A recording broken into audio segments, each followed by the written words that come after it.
ಸ್ನೇಹಿತರೆ, ಈಗ ನಮ್ಮ ಆನ್ಲೈನ್ ಸ್ಟೂಡೆಂಟ್ಸ್ಗಳ ಒಂದು ಅನಿಸಿಕೆ ಅಭಿಪ್ರಾಯಗಳನ್ನ ಆ, ಈ ವಿಚಾರದ ಬಗ್ಗೆ ಕೇಳ್ತಾ ಬರ್ತೀನಿ. ಈಗ ಒಬ್ಬೊಬ್ರು ಯೋಗ ದಿನಾಚರಣೆಯ ಸಂದರ್ಭದಲ್ಲಿ ಯೋಗದ ಬಗ್ಗೆ ನಿಮ್ಮ ಅನಿಸಿಕೆಗಳನ್ನ ಈಗ ದಾಖಲೆ ಮಾಡ್ತೀರಾ. ಮೊದಲನೇದಾಗಿ ನಾನು ಗೀತಾ ಅವ್ರನ್ನ ಆ, ಮಾತಾಡಿಸ್ತೇನೆ. ಮೇಡಮ್, ಎಸ್, ಯೋಗ ದಿನಾಚರಣೆಯ ಬಗ್ಗೆ ಆ, ಏನನ್ನಿಸ್ತಾ ಇದೆ? ಮೊದಲನೇದಾಗಿ ನಿಮ್ಗೆ ನಮಸ್ತೆ ಸರ್. ಯಾಕಂದ್ರೆ ಅಂತಾರಾಷ್ಟ್ರೀಯ ಯೋಗ ದಿನಾಚರಣೆ ಯಾವಾಗ್ಲೂ ನಾವು ಪ್ರತಿ ವರ್ಷ ಜೂನ್ 21ರಂದು ನಾವು ಆಚರಣೆ ಮಾಡ್ತೇವೆ. ಹಾಗೆ ಇಂದಿನ ದಿವಸ ನಾವು ಈ ಒಂದು ಯೋಗದ ಬಗ್ಗೆ ಮಾತನಾಡ್ಲಿಕ್ಕೆ ಆನ್ಲೈನ್ ಕ್ಲಾಸ್ ಅಲ್ಲಿ ಬಂದಿರೋದು ತುಂಬಾ ಖುಷಿ ಆಗುತ್ತೆ. 2014ನೇ ಇಸ್ವಿಲಿ ನಮ್ಮ ಇವರು ನರೇಂದ್ರ ಮೋದಿ ಅವರು ಮೊಟ್ಟ ಮೊದಲನೇ ಬಾರಿಗೆ ಅಂತಾರಾಷ್ಟ್ರೀಯ ಯೋಗ ದಿನಾಚರಣೆ ಅಂತ ಇದನ್ನ ಘೋಷಣೆ ಮಾಡಿದ್ರು. ಅದರಲ್ಲೂ ಒಂದು 194 ದೇಶಗಳು ಒಟ್ಟಿಗೆ. ನಿಜಕ್ಕೂ ಒಂದು ಖುಷಿ ಆಗುತ್ತೆ. ಇದು ಹೊಸದಲ್ಲ. ಕೆಲವರು ಅನ್ಕೊಂತಾರೆ ಇವರು ಮೋದಿಜಿ ಅವರು ಅಂತಾರಾಷ್ಟ್ರೀಯ ದಿನಾಚರಣೆ ಯೋಗ ದಿನಾಚರಣೆ ಅಂತ ಮಾಡಿದ್ಮೇಲೆ ಬಂತೇನೋ ಅಂತ. ಇದು ನಮ್ಮ ಒಂದು ಭಾರತದ ಅವಾಗ ಅಂದ್ರೆ ಭಾರತದ ಸಂಸ್ಕೃತಿ ಅಂದ್ರೆ ಇತಿಹಾಸ ಅಂದ್ರೆ ಸುಮಾರು ವರ್ಷಗಳ ಹಿಂದೆನೆ ಇದು ಉಟ್ಕೊಂಡಿದ್ದು. ಈ ಯೋಗದ ಮೂಲಕ ಎಷ್ಟೋ ಜನ ಋಷಿ ಮುನಿಗಳು ಒಂದು ಆಧ್ಯಾತ್ಮಿಕ ಬೆಳವಣಿಗೆನ ಸಾಧಿಸಿದರೆ ನಾವೆಲ್ಲ ಈಗ್ಲೂ ನೋಡಬಹುದು. ಅಂದ್ರೆ ಇದು ಹೊಸದಲ್ಲ, ತುಂಬಾ ಹಳೆ ವರ್ಷಗಳ ಕಾಲ ಹಿಂದಿನದ್ದು ಇದು ಯೋಗ. ಅದನ್ನ ಈಗ ಒಂದು ಘೋಷಣೆ ಮಾಡಿರೋದು ಪರ್ಟಿಕ್ಯುಲರ್ ಆಗಿ ನಿಜಕ್ಕೂ ಒಂದು ಸಂತೋಷ ಆಗುತ್ತೆ. ಅಂದ್ರೆ ಇದು ಉದ್ದೇಶ ಏನು ಅಂದ್ರೆ ಜನಗಳಿಗೆ ಅರಿವು ಮೂಡಿಸೋದು ಮುಖ್ಯ ಉದ್ದೇಶ. ಒಂದು ಇದರಿಂದ ಏನಪ್ಪಾ ಆಗುತ್ತೆ ಅಂದ್ರೆ ಒಂದು ಮಾನಸಿಕ ಆಗಿರ್ಬೋದು ಅಥವಾ ಒಂದು ಶಾರೀರಿಕ ಆಗಿರ್ಬೋದು, ಒಂದು ಆರೋಗ್ಯ ಒಂದು ಸುಧಾರಣೆ ನಾವು ಕಂಡ್ಕೊಳ್ಳಿಕ್ಕೆ ಸಾಧ್ಯ ಆಗುತ್ತೆ. ಇಷ್ಟೊತ್ತು ಬಿಂದು ಮಾಧವ್ ಸರ್ ತುಂಬಾ ಚೆನ್ನಾಗಿ ಇದ್ರ ಬಗ್ಗೆ ಹೇಳಿದ್ರು. ನಮ್ಮ ಈ ಒಂದು ಬ್ಯುಸಿ ಶೆಡ್ಯೂಲ್ ಅಲ್ಲಿ ನಾವು ಒಂದು 10 ನಿಮಿಷ ಸಮಯ ಕೊಡೋದಿಲ್ಲ ಸರ್. ಯಾಕಂದ್ರೆ ಬಿಸಿ ಬಿಸಿ ಬಿಸಿ ಎಲ್ಲರಿಗೂ 24 ಗಂಟೆ ಇರುತ್ತೆ. ಆದ್ರೆ ನಮ್ಗೆ ಸಮಯ ಇಲ್ಲ ಅನ್ನೋದೊಂದು ಎಲ್ರು ಒಂದು ಪರಿಪಾಟ್ಲು ಮಾಡ್ಕೊಂಡ್ಬಿಟ್ಟಿದೀವಿ. ಅದನ್ನ ಬಾಯಲ್ಲಿ ಹೇಳ್ತಾ ಇರ್ತೀವಿ. ಹಾಗಾಗಿ ಇದರಿಂದ ಒಂದು ಎಷ್ಟು ಅಂದ್ರೆ ಒಂದು ಶಾಂತಿ ಸಿಕ್ಕುತ್ತೆ, ಒಂದು ಸಮಾಧಾನ ಸಿಕ್ಕುತ್ತೆ. ಇದರಿಂದ ಸಾಕಷ್ಟು ಒಂದು ನಮ್ಮ ಕಾಯಿಲೆಗಳನ್ನ ನಾವು ಹುಷಾರ್ ಮಾಡ್ಕೊಬಹುದು. ಒಂದು ಆಸ್ಪತ್ರೆಗೆ ಹೋಗೋದನ್ನ ತಪ್ಪಿಸಬಹುದು. ಈಗಂತೂ ನಾವು ಸಿಕ್ಕಾಬಟ್ಟೆ ಅಂದ್ರೆ ಆನ್ಲೈನ್ ಅಲ್ಲಿ ಏನೇನೋ ಸಿಕ್ಕುತ್ತೆ ಅಂತ ಆರ್ಡರ್ ಮಾಡ್ತೀವಿ, ತಗೊಂತೀವಿ, ತಿನ್ಬಿಡ್ತೀವಿ. ಆದ್ರೆ ನಾವು ಆರೋಗ್ಯದ ಕಡೆ ಗಮನ ಕೊಡೋದಿಲ್ಲ. ನಮ್ಮ ಒಂದು ಬಾಯಿ ರುಚಿಗೆ ಬಾಯಿ ಚಪ್ಲಕ್ಕೋಸ್ಕರ ನಾವು ಚೆನ್ನಾಗಿ ತಿನ್ಬಿಡ್ತೀವಿ. ಆದ್ರೆ ನಾವು ಒಂದು ಯೋಗನು ಮಾಡಲ್ಲ, ಒಂದು ಧ್ಯಾನ ಮಾಡಲ್ಲ, ಒಂದು ವ್ಯಾಯಾಮ ಮಾಡಲ್ಲ. ಈಗಂತೂ ಎಲ್ಲರಿಗೂ ಒಂದು ಅಂದ್ರೆ ಒಂದು ಕೊಬ್ಬಿನ ಅಂಶ ಜಾಸ್ತಿಯಾಗಿ ಆರೋಗ್ಯ ಹದಗೆಡ್ತಾ ಇರೋದು ಖಂಡಿತ ಒಂದು ವಿಷಾದಕರ ಅಂತಾನೆ ಹೇಳ್ಬಹುದು. ಆಮೇಲೆ ತುಂಬಾ ಒತ್ತಡ. ಈ ಯೋಗ ಮಾಡೋದ್ರಿಂದ ನಮ್ಮಲ್ಲಿರುವಂತಹ ಒತ್ತಡ ಕಡಿಮೆ ಆಗುತ್ತೆ, ಒಂದು ಮನಃಶಾಂತಿ ಜಾಸ್ತಿ ಆಗುತ್ತೆ. ಆದ್ರೆ ಯಾರು ಯೋಗದ ಕಡೆ ಗಮನ ಕೊಡ್ತಾ ಇಲ್ಲ. ನಾವು ಸಹ ಹೇಳ್ತೀವಿ ಅಷ್ಟೇ. ಯಾರಪ್ಪ ಈಗ ಗುರುನೇ ಬೇಕು ಅಂತ ಏನಿಲ್ಲ. ಎಲ್ಲಾರ್ ಕೈಲೂ ಒಂದು ಮೊಬೈಲ್ ಇರುತ್ತೆ. ನಾವು ಎಲ್ಲ ಬೇರೆ ಕಡೆ ಹೋಗಿ ಕಲಿಯೋಕೆ ಸಮಯ ಇಲ್ಲ ಅನ್ನೋರು ಬೆಳಗ್ಗೆ ಎದ್ದಾಗ ಒಂದು 10 ನಿಮಿಷ ಒಂದು ಆನ್ಲೈನ್ ಅಲ್ಲಿ ಅಂದ್ರೆ ಯೂಟ್ಯೂಬ್ ನಲ್ಲಿ ಮಕ್ಕಳಿಗೆ ಅಥವಾ ಹಿರಿಯರಿಗೆ ಅಥವಾ ಮಧ್ಯ ವಯಸ್ಸರಿಗೆ ಯಾವ್ಯಾವ ರೀತಿ ಮಾಡಬಹುದು ಯೋಗ ಅನ್ನೋದನ್ನು ಸಹ ಹೇಳ್ಕೊಡ್ತಾ ಇರ್ತಾರೆ. ಅದನ್ನು ಸಹ ನಾವು ಒಬ್ರು ಕುಟುಂಬ ಸದಸ್ಯರು ಎಲ್ಲರೂ ಒಟ್ಟಿಗೆ ಸೇರಿ ಒಂದು ಯೋಗಾಭ್ಯಾಸ ಮಾಡೋದ್ರಿಂದ ಒಂದು ಕುಟುಂಬದಲ್ಲಿ ಎಲ್ರೂ ಒಂದು ಆರೋಗ್ಯವಾಗಿರಬಹುದು. ನಾವು ಆರೋಗ್ಯವಾಗಿದ್ರೆ ನಮ್ಮ ಸಮಾಜ ಆರೋಗ್ಯವಾಗಿರುತ್ತೆ. ನಮ್ಮ ಸಮಾಜ ಆರೋಗ್ಯವಾಗಿದ್ರೆ ಪ್ರತಿಯೊಬ್ರು ಒಂದು ಆರೋಗ್ಯವನ್ನ ನಾವು ನೋಡ್ಬೋದು. ಹಾಗಾಗಿ ಪ್ರತಿನಿತ್ಯ ತುಂಬಾ ನಾವು ಒಂದು ಅರ್ಧ ಗಂಟೆ 1 ಗಂಟೆ ಮಾಡ್ಬೇಕು ಅಂತಾನು ಏನಿಲ್ಲ. ನಮ್ಮ ಒಂದು ಬಿಡುವಿನ ಸಮಯ ಅಂದ್ರೆ ಒಂದು 10 ನಿಮಿಷ ಒಂದು ಸೂರ್ಯ ನಮಸ್ಕಾರ. ಸರ್ ಹೇಳಿದ್ರು ಸೂರ್ಯ ನಮಸ್ಕಾರ ಮಾಡಿದ್ರೆ ತುಂಬಾ ಒಳ್ಳೇದಂತ. ಒಂದು 10 ನಿಮಿಷಗಳ ಕಾಲ ಸೂರ್ಯ ನಮಸ್ಕಾರ ಹಾಗೆ ಒಂದು ಪ್ರಾಣಾಯಾಮ ಮಾಡಿದ್ರೆ ನಿಜಕ್ಕೂ ನಮ್ಗೆ ಒಂದು ಸಾಕಷ್ಟು ಆರೋಗ್ಯ ಸುಧಾರಣೆ ಆಗುತ್ತೆ ಅಂತಾನೆ ಹೇಳ್ಬಹುದು. ಹಾಗೆ ಕೆಲವರು ಮನೆಯಲ್ಲೇ ಮಾಡ್ತಾರೆ, ಕೆಲವರು ಹೊರಗಡೆ ಹೋಗಿ ಮಾಡ್ತಾರೆ. ನಾನು ನನ್ನ ಬ್ಯಾಕ್ ಗ್ರೌಂಡ್ ಪ್ರಕೃತಿಲಿ ಯೋಗ ಮಾಡೋದನ್ನ ಹಾಕೊಂಡಿದೀನಿ. ಒಂದು ಪ್ರಕೃತಿ ನಡುವೆ ನಾವು ಯೋಗ ಮಾಡೋದ್ರಿಂದ ನಮಗೂ ಒಂದು ಪ್ರಕೃತಿ ನಡುವೆ ಒಂದು ಬಾಂಧವ್ಯ ಹೆಚ್ಚಾಗುತ್ತೆ. ಅದು ತುಂಬಾ ಮುಖ್ಯ ಆಗುತ್ತೆ. ಒಂದು ಮನಃಶಾಂತಿ. ನಮ್ಗೆ ಎಷ್ಟೇ ಒಂದು ಒತ್ತಡ ಇದ್ರೂ ಸಹ ನಾವು ಹೋಗಿ ಒಂದು ಪ್ರಕೃತಿ ಮಧ್ಯ ಕುತ್ಕೊಂಡು 10 ನಿಮಿಷ ಒಂದು ಧ್ಯಾನ ಮಾಡಿದ್ರೆ, ಒಂದು ಯೋಗ ಮಾಡಿದ್ರೆ ಆ ದಿನ ಪೂರ್ತಿ ನಮ್ಮ ಉತ್ಸಾಹದಿಂದ ಕೂಡಿರಬಹುದು. ಹಾಗೆ ತಾವು ನೋಡಿರ್ಬಹುದು, ಪ್ರತಿನಿತ್ಯ ಯಾರೆಲ್ಲ ಯೋಗ ಧ್ಯಾನ ಮಾಡ್ತಾರೋ ಅವರ ಮುಖ ನೋಡ್ಲಿಕ್ಕೆ ಒಂದು ಕಾಂತಿಯುಕ್ತವಾಗಿ ಕಾಣುತ್ತೆ. ಅವ್ರು ಯಾವುದೇ ಒಂದು ಮುಖಕ್ಕೆ ಕ್ರೀಮ್ ಹಾಕ್ಬೇಕು ಅಥವಾ ನಾನ್ ಚೆನ್ನಾಗ್ ಕಾಣ್ಬೇಕು ಅಂತ ಏನಿಲ್ಲ. ಅವ್ರ ಮುಖ ನೋಡಿದ್ರೆ ಏನೋ ಒಂದು ಕಳೆ ಇರುತ್ತೆ, ಒಂದು ಕಾಂತಿಯಿಂದ ಕಾಣ್ತಾ ಇರ್ತಾರೆ ಅವ್ರು. ಅವ್ರು ನೋಡಿದ ತಕ್ಷಣ ಗೊತ್ತಾಗ್ಬಿಡುತ್ತೆ ಇವ್ರು ಆರೋಗ್ಯವಾಗಿದ್ದಾರೆ. ಅಂದ್ರೆ ಒಂದು ನಗುವಿನ ಮಂದಹಾಸ ಅವರ ಮುಖದಲ್ಲಿ ನಾವು ನೋಡಬಹುದು. ಹಾಗೆ ನಮ್ಮ ಒಂದು ಶ್ವಾಸಕೋಶ ಆಗಿರಬಹುದು, ಅಥವಾ ಒಂದು ಜೀರ್ಣಕ್ರಿಯೆ, ಅಥವಾ ಒಂದು ನಮ್ಮ ಉತ್ತಮವಾದ ಕೆಲಸ ಮಾಡ್ಬೇಕಂದ್ರೆ ಪ್ರತಿ ಒಂದಕ್ಕೂ ಅಂದ್ರೆ ಒಂದು ಯೋಗ ಅನ್ನೋದು ಒಂದು ಬಹಳ ಮುಖ್ಯ ಆಗಿರುತ್ತೆ ಸರ್. ಹಾಗಾಗಿ ನಮ್ಮ ಒಂದು ತಾವ್ ಹೇಳ್ತಾ ಇರ್ತೀರ, ನಕಾರಾತ್ಮಕತೆಯಿಂದ ಸಕಾರಾತ್ಮಕತೆ ಎಡೆಗೆ ಅಂತ. ನಿಜಕ್ಕೂ ನಮ್ಮಲ್ಲಿರುವಂತಹ ಒಂದು ನೆಗೆಟಿವ್ ಹೋಗಿ ಒಂದು ಪಾಸಿಟಿವ್ ಎನರ್ಜಿ ಬರ್ಬೇಕು ಅಂತ ಅಂದ್ರೆ ನಾವು ಪ್ರತಿನಿತ್ಯ ಒಂದು 10 ರಿಂದ 15 ನಿಮಿಷಗಳ ಕಾಲ ಈ ಒಂದು ಯೋಗ ಮಾಡೋದ್ರಿಂದ ನಾವು ಒಳ್ಳೆ ಆರೋಗ್ಯನ ಪಡ್ಕೊಬಹುದು. ಹಾಗಾಗಿ ಪ್ರತಿಯೊಬ್ರು ಇದೊಂದು ಕಬ್ಬಿಣದ ಕಡಲೆ ಏನಲ್ಲ, ನಾವು ಮನೆಯಲ್ಲಿ ಸರಳವಾಗಿ ಮಾಡುವಂತದ್ದು. ಆದ್ರೂ ನಾವು ರಾತ್ರಿ ಅನ್ಕೊಂಡ್ ಮಲಗ್ತೀವಿ, ನಾನ್ ಬೆಳಗ್ಗೆ ಎದ್ದು ಯೋಗ ಮಾಡೋಣ, ಧ್ಯಾನ ಮಾಡೋಣ ಅಂತ. ಅಲಾರಾಮ್ ಹೊಡೆದ ತಕ್ಷಣ ಆಫ್ ಮಾಡ್ಬಿಟ್ಟು ಮತ್ತೆ ಮಲಗ್ಬಿಡ್ತೀವಿ. ಅಂದ್ರೆ ನಾವು 1 ದಿವಸ ಮಾಡ್ತೀವಿ, 2 ದಿವಸ ಮಾಡ್ತೀವಿ, 3 ದಿವಸ ಮಾಡ್ತೀವಿ. ಅಯ್ಯೋ ಪ್ರತಿನಿತ್ಯ ಮಾಡ್ಬೇಕಾ, ಯಾರಪ್ಪ ಮಾಡೋರು ಅಂತ ತುಂಬಾ ತಲೆ ಕೆಡಿಸ್ಕೊಳ್ಳೋರೆ ಜಾಸ್ತಿ. ಅಂದ್ರೆ ನಾವ್ ಹೇಗೆ ಪ್ರತಿನಿತ್ಯ 3 ಸಮಯ ನಾವು ಬೆಳಗ್ಗೆ ಟಿಫನ್ ಮಾಡ್ತೀವಿ, ಮಧ್ಯಾಹ್ನ ಊಟ ಮಾಡ್ತೀವಿ, ಮತ್ತೆ ರಾತ್ರಿ ಊಟ ಮಾಡ್ತೀವಿ, ಮತ್ತೆ ಪ್ರತಿನಿತ್ಯ ನಾವು ಹೇಗೆ ನಮ್ಮ ದಿನನಿತ್ಯ ಕರ್ಮಗಳನ್ನ ನಾವೆಲ್ಲ ಮಾಡ್ತೀವೋ ಅದೇ ರೀತಿ ಇದನ್ನು ಸಹ ಒಂದು ನಮ್ಮ ಜೀವನದಲ್ಲಿ ಅಳವಡಿಸ್ಕೊಂಡ್ರೆ ಖಂಡಿತ ಒಂದು ಉತ್ತಮವಾದ ಆರೋಗ್ಯನ ನಾವು ಕಾಪಾಡ್ಕೊಳ್ಬಹುದು. ಹಾಗಾಗಿ ಪ್ರತಿನಿತ್ಯ ಎಲ್ಲರೂ ಒಂದು 10 ರಿಂದ ಜಾಸ್ತಿ ಬೇಡ, 10 ರಿಂದ 15 ನಿಮಿಷಗಳ ಕಾಲ ಇದನ್ನ ಯೋಗಾಭ್ಯಾಸ ಮಾಡಿ ತಮ್ಮ ತಮ್ಮ ಆರೋಗ್ಯನ ವೃದ್ಧಿ ಮಾಡ್ಕೊಳ್ಬೇಕು. ನಮ್ಮ ಮಕ್ಕಳಿಗೂ ಸಹ ಇದ್ರ ಬಗ್ಗೆ ನಾವು ತಿಳಿಸಿಕೊಡ್ಬೇಕು. ಅದರಿಂದ ಯೋಗದಿಂದ ಶಕ್ತಿಯಿಂದಾನೇ ಶಾಂತಿ ಅಂತ ಹೇಳಕ್ ಇಷ್ಟಪಡ್ತೀನಿ. ಇಷ್ಟೊತ್ತು ಮಾತಾಡ್ಲಿಕ್ಕೆ ನನ್ಗೆ ಅವಕಾಶ ಮಾಡಿಕೊಟ್ಟಿದ್ದಕ್ಕಾಗಿ ಧನ್ಯವಾದಗಳು ಸರ್. ಗುಡ್. ನೀವೆಲ್ಲ ಮಾತಾಡಿದ್ಮೇಲೆ ಬಿಂದು ಮಾಧವ್ ಅವ್ರನ್ನ ಮತ್ತೆ ಮಾತಾಡಿಸ್ತೀನಿ. ಒಟ್ಟಾರೆ ನೀವೆಲ್ಲ ಹೇಗೆ ಮಾತಾಡಿದ್ರಿ, ವಿಚಾರನ ಹೇಗೆ ಅರ್ಥ ಮಾಡ್ಕೊಂಡಿದ್ದೀರಿ ಅನ್ನೋದನ್ನ ತಿಳ್ಕೊಳ್ಳೋಣ. ಎಸ್, ನೇತ್ರಾವತಿ, ನಿಮ್ಮ ಅನಿಸಿಕೆ ತಿಳಿಸಿ.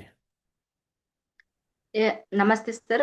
ಈಗ ಯೋಗ ಇದು ಯೋಗ ಅನ್ನೋದು ಇವತ್ತಿನ ದಿವಸ ಪುರಾತನ ಕಾಲದ ಬಂದದ್ದು ಯೋಗ ಅನ್ನೋದು. ಮತ್ತೆ ಇದು ಋಷಿ ಮುನಿ ಪತಂಜಲಿ ಮಹರ್ಷಿಯಿಂದ ಹೆಚ್ಚಿದು ಜನಪ್ರಿಯತೆಯನ್ನು ಹೊಂದಿದ್ದು. ಮತ್ತೆ ಯೋಗ ಅಂದ್ರೆ ಪ್ರತಿಯೊಬ್ಬರು ನಮ್ಮ ಹಿರಿಯರು ಏನಿದ್ರಲ್ಲ ಅವ್ರು ಪ್ರತಿಯೊಬ್ಬರು ಯೋಗಿಗಳೇ. ಯಾಕಂದ್ರೆ ದಿನನಿತ್ಯ ಹೊಲ ಗದ್ದೆಗಳಲ್ಲಿ ಕೆಲಸ ಮಾಡೋದ್ರಿಂದ ಅವ್ರು ಶಾರೀರಿಕವಾಗಿ ಯೋಗದಿಂದ ಯೋಗಮಯವಾಗಿಯೇ ಇರ್ತಿತ್ತು. ಆದ್ರೆ ಇವತ್ತಿನ ದಿವಸ ಯಾಂತ್ರಿಕ ಅಂದ್ರೆ ಯಂತ್ರಗಳ ಸಹಾಯದಿಂದ ಮನುಷ್ಯ ಏನ್ ಮಾಡ್ತಿದ್ದಾನಂದ್ರೆ ಯಂತ್ರಗಳ ಮೇಲೆ ಅವಲಂಬನೆ ಆಗಿರೋದ್ರಿಂದ ಯೋಗ ಅನ್ನೋದು ಇವಾಗ ನಾವು ಎಲ್ಲಾ ಈಗ ಒಂದು ಕ್ಲಾಸ್ ರೂಪ್ ಮುಖಾಂತರ ಕಲಿಬೇಕಾಗ್ಯದ ಇವತ್ತಿನ ದಿವಸ ಅಂತ ನಾನು ಹೇಳ್ತಾ ಇದ್ದೀನಿ. ಯಾಕಂದ್ರೆ ಕೆಲಸ ಮನುಷ್ಯನ ದೈಹಿಕ ಕೆಲಸ ಕಮ್ಮಿ ಇದೆ ಇವತ್ತಿನ ದಿವಸ ನೋಡ್ಬೇಕಂದ್ರ. ಯಾವುದೇ ಅಲ್ಲಿ ಹಿಂದೆ ಹಿರಿಯರು ಅಜ್ಜಿಗಳು ಏನ್ ಮಾಡ್ತಿದ್ರು, ಬೆಳಗ್ಗೆ ಬ್ರಾಹ್ಮಿ ಮುಹೂರ್ತಲ್ಲ 4 ಗಂಟೆಗೆ ಎದ್ದು ಅಂದ್ರ ಹಿಟ್ಟು ಬೀಸುದಂತ, ಬೀಸು ಕಲ್ಲಿನಲ್ಲಿ ಹಿಟ್ಟು ಬೀಸುದು ಯಾವುದೇ ಅಲ್ಲಿ ಅದೊಂದು ಯೋಗನೆ. ಯಾಕಂದ್ರ ಅವ್ರದ್ದು 4 ಗಂಟೆಯಿಂದೇ ಚಾಲು ಆಗ್ತಾ ಇತ್ತು. ರೊಟ್ಟಿ ಮಾಡೋದು ಯಾವುದೇ ಅಲ್ಲಿ ಪ್ರತಿಯೊಂದು ಕೆಲಸ ಮಾಡೋದ್ರಿಂದ ಅವ್ರದ್ದು ಜೀವನ ಯೋಗದಿಂದ ಕೂಡಿತ್ತು. ಆದ್ರೆ ಇವತ್ತಿನ ದಿವಸ ನಾವು ಯೋಗ ಮಾಡ್ಬೇಕಾದ್ರೆ ಪ್ರತಿಯೊಂದು ಕ್ಲಾಸಿಗೆ ಹೋಗಿ ಕಲಿತು ಮತ್ತೆ ಇವತ್ತಿನ ಅಂದ್ರೆ ಕಲುಷಿತ ನೀರು ಆಹಾರ ಎಲ್ಲ ಕಲುಷಿತವಾದ ಇದು ಆಗಿದೆ. ಅದರಿಂದ ರೋಗ ರುಜಿನಗಳ ಸಂಖ್ಯೆ ಜಾಸ್ತಿ ಆಗ್ತಾ ಇದೆ. ಅದಕ್ಕೆ ಈಗ ಪ್ರತಿಯೊಬ್ಬರಿಗೂ ಯೋಗ ಅನ್ನೋದು ಒಂದು ಅವಶ್ಯಕ, ಒಂದು ಅಮೃತ ಇದ್ದಂಗ, ಒಂದು ಅಂದ್ರೆ ಔಷಧ ರೂಪದಲ್ಲಿ ಒಂದು ಮನೆ ಮದ್ದು ತರ ಇದೊಂದು ನಮ್ಮದೇ ಒಂದು ಇದ್ರ ಆಸನಗಳ ಮುಖಾಂತರ ನಮ್ದು ಸಣ್ಣ ಪುಟ್ಟ ಕಾಯಿಲೆಗಳನ್ನು ಸರಿಪಡಿಸ್ಕೋಬೇಕಾಗುವಂತದ್ದು ಒಂದು ವಿಧಾನ ಅಂತ ಹೇಳಕ್ ಇಷ್ಟಪಡ್ತೀನಿ. ಧನ್ಯವಾದಗಳು. ಎಸ್, ನೇತ್ರಾವತಿಯವರು ಕೂಡ ತಮ್ಮ ಅನಿಸಿಕೆಯನ್ನ ತುಂಬಾ ಸೊಗಸಾಗಿ ಮತ್ತು ಸುಂದರವಾಗಿ ತಿಳಿಸಿದ್ದಾರೆ. ಹೊನ್ನಾವರದ ಎಂಜಿನಿಯರ್ ರವಿ ಏನ್ ಹೇಳ್ತಾರೆ ಕೇಳೋಣ. ಎಲ್ಲ ಆತ್ಮೀಯರಿಗೂ ನಮಸ್ಕಾರ. ಸುಮಾರು 10 ವರ್ಷಗಳ ಹಿಂದೆ ಇದೇ 2014 ಜೂನ್ 21ರಂದು ಈ ವಿಶ್ವಸಂಸ್ಥೆಯಲ್ಲಿ ಯೋಗದ ಒಂದು ಕುರಿತು ಈ ಒಂದು ಚರ್ಚೆ ನಡೆದಾಗ ಇದರ ಮಹತ್ವ ಮತ್ತು ಪ್ರಯೋಜನ ಗಮನ ಸೆಳೆದು ಪ್ರತಿ ವರ್ಷ ಜೂನ್ 21ರಂದು ನಾವು ಅಂತಾರಾಷ್ಟ್ರೀಯ ಯೋಗ ಆಚರಣೆಯನ್ನು ಮಾಡ್ಬೇಕಂತೇಳಿ ಸಭೆಯಲ್ಲಿ ತೀರ್ಮಾನ ಆಗ್ತದೆ.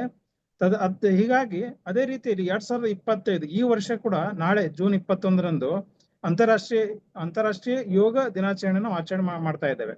ಅದರ ಥೀಮ್ ಏನಿದೆ ಅಂತಂದ್ರೆ ಒಂದು ಭೂಮಿ ಒಂದು ಯೋಗ, ಒಂದು ಆರೋಗ್ಯ, ಒಂದು ಭೂಮಿ ಆರೋಗ್ಯಕ್ಕಾಗಿ ಅಂತಕ್ಕಂಥದ್ದು. ಆದ್ರಿಂದ ಈ ಒಂದು ಮಹತ್ವ ಏನಿದೆ ಅಲ್ಲ ಯೋಗದ ಬಗ್ಗೆ, ನಾವು ಈಗ ನೋಡಿ, ನಾವು ಈಗ ನಮ್ಮ ದೈಹಿಕವಾಗಿ ಆಗಿರ್ಬೋದು, ಮಾನಸಿಕವಾಗಿ ಆಗಿರ್ಬೋದು, ಹಾಗೇನೆ ನಾವು ಆಧ್ಯಾತ್ಮಿಕವಾಗಿ, ಸಾಮಾಜಿಕವಾಗಿ ವಿಕಸನಗೊಳ್ಳಲಿಕ್ಕೆ ಬಹಳ ಸಹಕಾರಿ ಆಗ್ತದೆ. ಮತ್ತೆ ನಾವು ಯೋಗ ಮೂಲತಃ ನಾವು ನೋಡೋದಾದ್ರೆ ಅದ್ರ ತಳಹದಿ ಒಂದು ಈ ವಿಜ್ಞಾನದ ಸೂಕ್ಷ್ಮವಾದ ಒಂದು ಶಾಖೆ ಅಂತ ನಾವು ಅನ್ಬೋದು. ಹಾಗೆ ಈ ದೇಹ ಮತ್ತು ಮನಸ್ಸು ಹೊಂದಾಣಿಕೆಯನ್ನು ತರಲಿಕ್ಕೆ ಒಂದು ಪೂರಕ ಒಂದು ಪ್ರಕ್ರಿಯೆ ಅಂತ ಹೇಳ್ಬೋದು. ಈಗ ನೋಡಿ, ನಾವು ಒಂದೊಂದು ರೀತಿಯಲ್ಲಿ ಯೋಗ ಏನಂತ ವಿಚಾರ ಮಾಡ್ತಾ ಹೋದಾಗ ಎಲ್ಲೋ ಒಂದು ಇದೊಂಥರ ವಿಜ್ಞಾನ ತರನೇ ಅಥವಾ ಇದೊಂದು ಕಲೆ ಅಂತ ಹೇಳ್ಬೋದು ಸ್ನೇಹಿತರೆ. ಆದ್ರಿಂದ ಈ ಅಂತಾರಾಷ್ಟ್ರೀಯ ಯೋಗ ದಿನಾಚರಣೆ ಮಾಡುವಂತ ಉದ್ದೇಶ ಏನಂತಂದ್ರೆ ಈ ಒಂದು ಮಾಹಿತಿ ಕೊಡುವಂಥದ್ದು, ಹಾಗೇನೆ ಇದು ನೈಸರ್ಗಿಕ ಪ್ರಯೋಜನಗಳು ಏನಂತಕ್ಕಂಥದ್ದು ನಾವು ತಿಳಿಸ್ಕೊಡುವಂಥದ್ದು. ಅದರಿಂದ ಮಾಹಿತಿ ಅಂತಂದ್ರೆ ನಮಗೆ ಈಗ ಯೋಗ ಅಂದ್ರೆ ಆಸನ ಅಂತ ಅಷ್ಟೇ ನಮಗೆ ಗೊತ್ತಿರ್ತದೆ. ಈಗ ಅಷ್ಟಾಂಗ ಯೋಗ ಇದೆ, ಅದಕ್ಕೆ ಯಮ, ನಿಯಮ, ಆಸನ, ಪ್ರಾಣಾಯಾಮ, ಪ್ರತ್ಯಾಹಾರ, ಧಾರಣ, ಧ್ಯಾನ, ಸಮಾಧಿ ಅಂತಕ್ಕಂಥದ್ದು ನಮಗೆ ಹೆಚ್ಚಿನ ಜನರಿಗೆ ಗೊತ್ತಿಲ್ಲ. ಓನ್ಲಿ ಆಸನ ಮಾತ್ರ ಅನ್ಕೊಂಡಿದ್ದೇವೆ. ಅದರಿಂದ ಇದೆಲ್ಲ ಸರಿಯಾದ ಮಾಹಿತಿಯನ್ನ ತಿಳ್ಕೊಂಡು ಈ ಆಸನ ಮಾಡಿ ಪ್ರಾಣಾಯಾಮ ಮಾಡುತ್ತಾ ಈ ಅಷ್ಟಾಂಗ ಯೋಗಗಳನ್ನು ನಾವು ಸಿದ್ಧಿಸಿಕೊಂಡು ನಮ್ಮ ಜೀವನದಲ್ಲಿ ಏಳಿಗೆಯನ್ನು ಸಾಧಿಸಲಿಕ್ಕೆ ಸಹಕಾರಿ ಆಗ್ತದೆ ಅಂತಕ್ಕಂಥದ್ದು. ಅದರಿಂದ ಯೋಗ ಅಂದ್ರೇನೆ ಆರೋಗ್ಯವರ್ಧಕ, ಮತ್ತೆ ಯೋಗ ಅಂದ್ರೆ ರೋಗ ನಿವಾರಕ, ಈ ಯೋಗ ಅಂತಂದ್ರೆ ರೋಗ ನಿರೋಧಕ ಅಂತ ಹೇಳ್ತಾ ನಮ್ಮ ಜೀವನದಲ್ಲಿ ಯೋಗವನ್ನ ಒಂದು ಅಳವಡಿಸಿಕೊಂಡು ನಮ್ಮ ಜೀವನದಲ್ಲಿ ಒಂದು ಏಳಿಗೆಯನ್ನು ಕಾಣೋಣ ಅಂತ ಹೇಳ್ತಾ ನನ್ನ ಮಾತನ್ನು ಮುಗಿಸ್ತೇನೆ ಸರ್. ನಮಸ್ಕಾರ ಸ್ನೇಹಿತರೆ, ನಮ್ಮ ಜೊತೆ ನಿವೃತ್ತ IAS ಅಧಿಕಾರಿ ಡಾಕ್ಟರ್ DS ವಿಶ್ವನಾಥ್, ನನಗೆ ಸುಮಾರು ಒಂದು 20-25 ವರ್ಷದಿಂದ ಪರಿಚಯ ಇರೋರು. ಈಗಾಗಲೇ ಒಂದು ದಿನ ಯೂಟ್ಯೂಬ್ ಲೈವ್ನಲ್ಲಿ ನಮ್ಮ ವೀಕ್ಷಕರಿಗೆ ಪರಿಚಯ ಆಗಿದ್ರಿ. ನಾವು ಟಿವಿಗೂ ಕೂಡ ಇಂಟರ್ವ್ಯೂ ಮಾಡಿದ್ದೇವೆ. ಬೇರೆ ಬೇರೆ ಜಿಲ್ಲೆಯ ಜಿಲ್ಲಾಧಿಕಾರಿಗಳಾಗೋದ್ರ ಜೊತೆಗೆ ಲೇಬರ್ ಡಿಪಾರ್ಟ್ಮೆಂಟ್ ಕಮಿಷನರ್ ಆಗಿದ್ದವರು. ಬಾಗಲಕೋಟೆನಲ್ಲಿ ಇವರ ಒಂದು ಕೆಲಸವನ್ನ ನೋಡಿ ಅಬ್ದುಲ್ ಕಲಾಂ ಮೆಚ್ಕೊಂಡಿದ್ರು. ಈಗ ಆರೋಗ್ಯ ಮತ್ತು ಚಿಕಿತ್ಸೆಯ ಕುರಿತು ಸಾಕಷ್ಟು ಪುಸ್ತಕಗಳನ್ನು ಬರೆದಿದ್ದಾರೆ, ಅಧ್ಯಯನವನ್ನ ಮಾಡ್ತಾ ಇದ್ದಾರೆ. ಅದು ನಿವೃತ್ತಿಯ ನಂತರ ಜನಸಾಮಾನ್ಯರ ಆರೋಗ್ಯ ವೃದ್ಧಿ ಆಗಬೇಕು ಅಂತ ಪ್ರಯತ್ನ ಪಡ್ತಾ ಇದ್ದಾರೆ. ಡಾಕ್ಟರ್ ವಿಶ್ವನಾಥ್ ಸರ್, ನಮಸ್ಕಾರ ಸರ್. ನಮಸ್ಕಾರ. ನಮಸ್ಕಾರ. ಎಸ್ ಸರ್, ಇವತ್ತು ಮುನ್ನಾ ದಿನ ಯೋಗ ದಿನಾಚರಣೆಗೆ ನಾವು ಇವತ್ತೇ ಒಂದ್ಸರಿ ಎಲ್ಲರಿಗೂ ನೆನಪಿಸ್ಬಿಡೋಣ, ನಾಳೆ ಯೋಗ ದಿನಾಚರಣೆ ಇದೆ. ಯೋಗ ಅಂದ್ರೆ ಏನು ಎತ್ತ ಎಲ್ಲ ಸ್ವಲ್ಪ ಮಾತಾಡ್ತಾ ಇದೀವಿ ಸರ್. ಹೇಗೆ ದಿನಾಚರಣೆ ವಿಶೇಷ ಕೋರ್ತೀರಿ ಸರ್? ಈಗ ನೋಡಿ, ಇವಾಗ ಇದು ಯೋಗ ಅಂತಕ್ಕಂಥದ್ದು ನಿಜವಾಗ್ಲೂ ಇವಾಗ ನಾನು ಕೆಲವೊಂದು ಮಾತು ಕೇಳ್ತಾ ಇದ್ದೆ, ಬಹಳ ಚೆನ್ನಾಗಿ ಅರ್ಥ ಮಾಡ್ಕೊಂಡಿದ್ದಾರೆ. ಇವಾಗ ಈಗ 2 ನಿಮಿಷ ಹಿಂದೆ ಮಾತಾಡಿದವರು ಅವರು ಯೋಗ ಅಂದ್ರೆ ಬರೀ ಕೆಲವುದು ಯೋಗಾಸನ ಹಾಕೋದಲ್ಲ, ಅಷ್ಟಾಂಗ ಯೋಗದ ಬಗ್ಗೆ ಮಾತಾಡಿದ್ರು.